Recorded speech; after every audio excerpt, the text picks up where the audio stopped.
Hello అందరికీ. అందరూ ఎలా ఉన్నారు?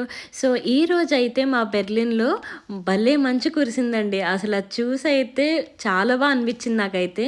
సో, సంక్రాంతికి ఇంటికి రాలేకపోతున్నాను అని చాలా ఫీలయ్యాను గానీ, ఈ మంచు కొంచెం ఆ బాధను తీర్చేస్తుంది. చలైతే బీభత్సంగా ఉన్నా, నా లోపలుండే ఒక చిన్న అల్లరి పిల్ల మాత్రం ఎలాగన్నా మంచులో ఆడేసుకోవాలని చెప్పింది. సో, అందుకే బయటకొచ్చేసాం.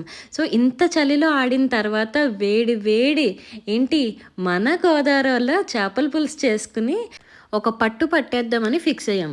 మరి ఇంకెందుకు ఆలస్యం వేడి వేడి పొగలొచ్చే అన్నంలో అద్దిరిపోయే చేపల పులుసుని ఈ చల్లని వాతావరణంలో తింటుంటే ఆహా!